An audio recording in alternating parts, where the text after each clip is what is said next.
Bom dia. Nosso grupo irá falar um pouquinho sobre sinais vitais.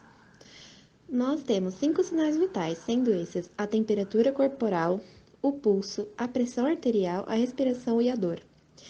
Esses 5 sinais estão interligados, ou seja, um fator altera os outros. Por isso, ao analisar um paciente, devemos aferir e registrar todos eles.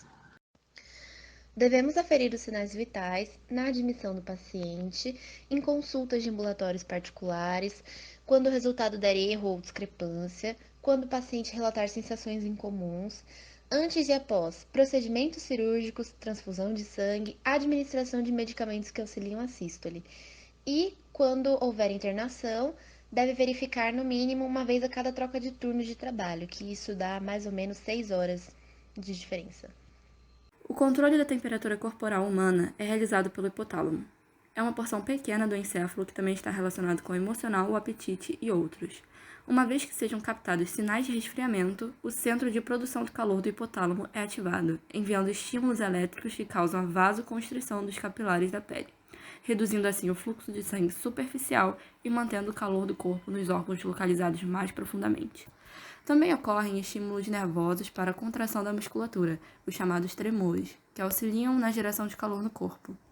Já quando o sangue que passa pelo hipotálamo está mais quente do que o normal, ativa-se o centro de perda de calor.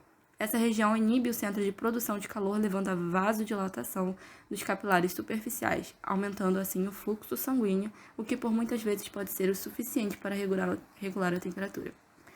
Caso o corpo continue quente, um sinal através dos nervos simpáticos estimula as glândulas sudoríparas do corpo, causando sudorese. O suor tem a função de carregar a água para fora do corpo e, como este líquido é um bom condutor de calor, a sua evaporação causa o resfriamento do organismo. Dentre os fatores que afetam a temperatura estão o gênero, mulher no período da ovulação, exercício, anestesia, doenças ou lesões e ritmo circadiano. Os sinais e sintomas da febre são pele rosada, quente ao toque, inquietação ou sonolência excessiva, irritabilidade, anorexia, aumento da transpiração, cefaleia, frequência cardíaca e respiratória acima do normal, desorientação e confusão mental, convulsões. Os sinais e sintomas da hipotermia são tremores, pele fria e pálida, apatia, frequência cardíaca e respiratória abaixo do normal, alteração do nível de consciência.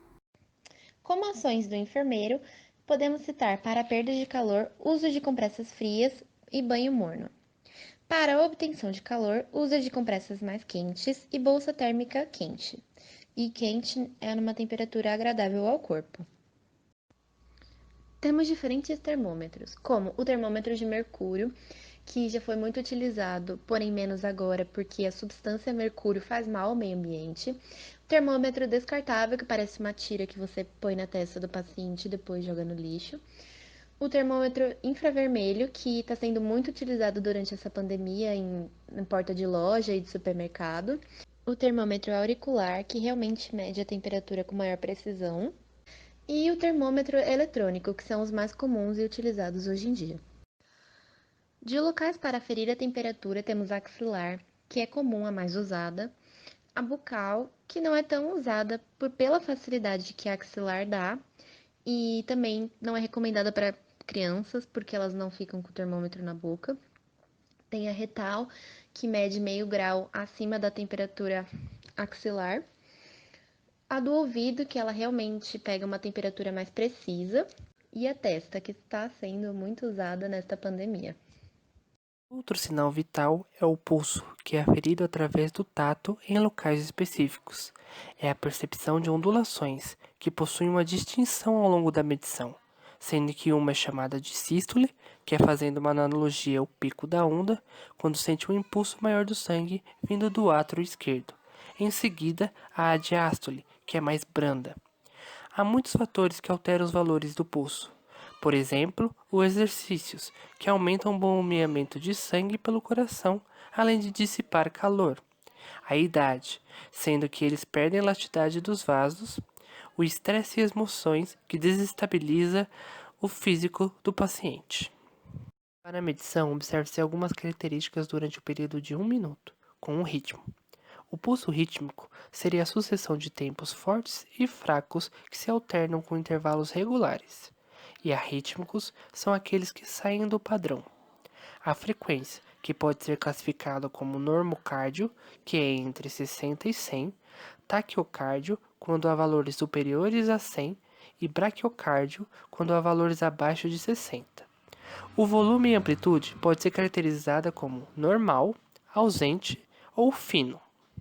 As de verificação de pulso são temporal, carótida, pediosa, braquial, radial, que é a mais comum entre os profissionais, maleolar, que é localizada no tornozelo, e a poplitídea no joelho. A femoral geralmente é usada quando membros inferiores estão paralisados, e o pulso apical sobre o ápice do coração, que em pessoas muito magras não há necessidade de uso de estetoscópio. As etapas do procedimento correspondem ao primeiro passo do processo dever ser explicado ao paciente. Lavar a mão, manter o paciente confortável com o local da verificação apoiado em posição anatômica. Colocar o dedo indicador e médio, nunca o polegar para não aferir seu batimento ao invés do paciente, sobre a artéria, fazendo leve pressão, considerando as características do paciente. Contar durante 1 minuto, anotar o valor e checar a prescrição. A pressão arterial pode ser definida como a força que o sangue, impulsionado pelo coração, exercerá contra as paredes das artérias. Podemos mensurar a pressão arterial através da fórmula: pressão arterial é igual ao débito cardíaco vezes a resistência vascular periférica. Levando em consideração que o débito cardíaco é a quantidade de sangue bombeado pelo coração. Claro, sabemos que esse débito dependerá da frequência cardíaca e do grau de contração do miocárdio. Já a resistência vascular periférica é a oposição dos vasos sanguíneos, que podem estar mais ou menos contraídos ou dilatados. Quando falamos disso, é preciso explicar a vasoconstrição, que é quando as artérias estão mais contraídas. Isso faz com que a pressão aumente, uma vez que o vaso contraído fará o fluxo sanguíneo passar com maior força. Enquanto a vasodilatação é quando as artérias estão dilatadas, ou seja, isso fará com que não ocorra tanta força nas paredes das artérias quanto na vasoconstrição. Um exemplo clássico é comparar o vaso sanguíneo com uma mangueira. Em uma torneira com vazão de 100 litros por minuto, se colocarmos uma mangueira comum e uma mangueira usada para incêndios, qual delas terá maior pressão na saída da água? Mas o que seria sístole e diástole? Sístole é a contração cardíaca, quando o sangue é ejetado do coração para o corpo. Já a diástole é o relaxamento cardíaco, é quando ocorre o retorno sanguíneo ao coração. Para entendermos melhor elas, imaginamos uma onda dentro dos nossos vasos sanguíneos, onde o pico da onda é a sístole, que vai lá em cima, mas quando perde sua força, se torna a diástole.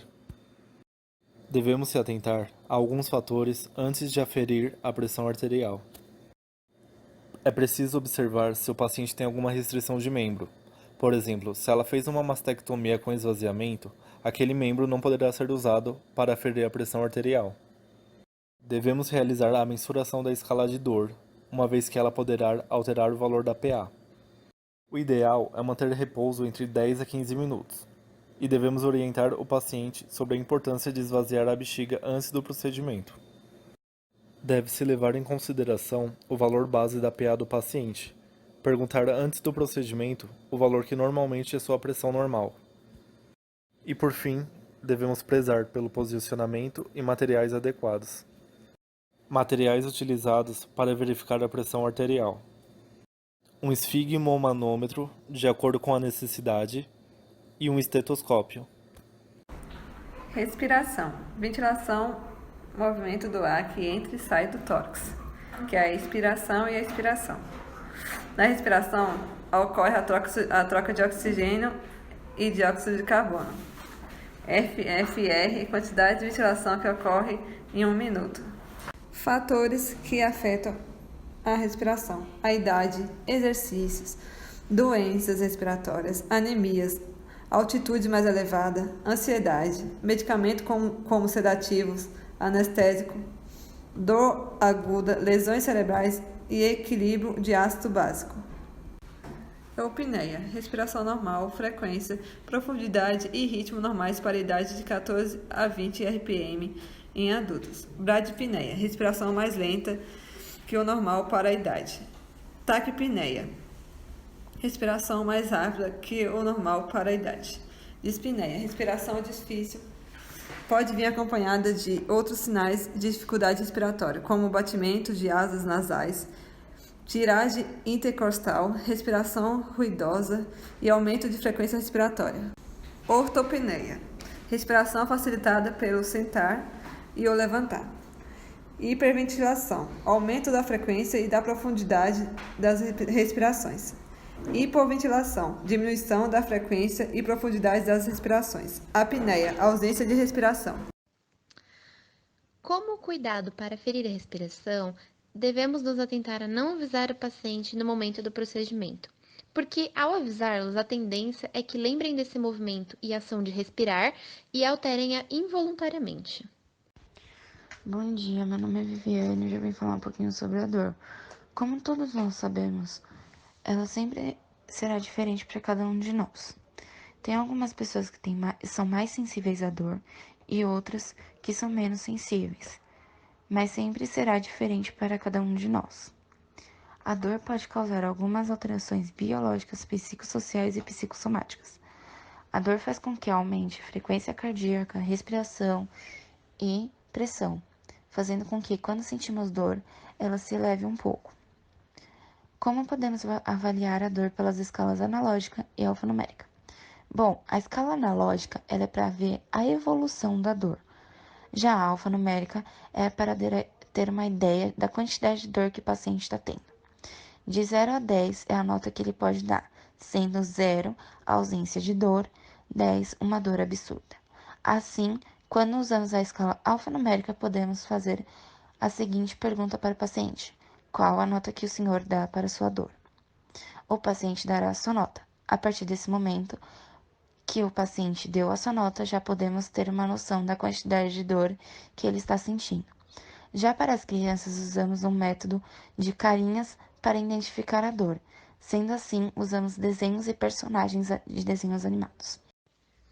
Falando mais a fundo sobre as outras maneiras de aferir a dor, tem a escala comportamental, que se dá pelo visual do comportamento do paciente. A escala das mãos, que é muito utilizada na pediatria para as crianças, que elas medem com os braços, com as mãos, o tanto de dor que elas sentem. E a escala do copo de água, que é mais indicado para adultos que entendem o conceito de cheio e vazio. Nessa escala, você dá uma jarra de água para o paciente, um copo vazio, e pede para ele encher conforme o nível da dor dele.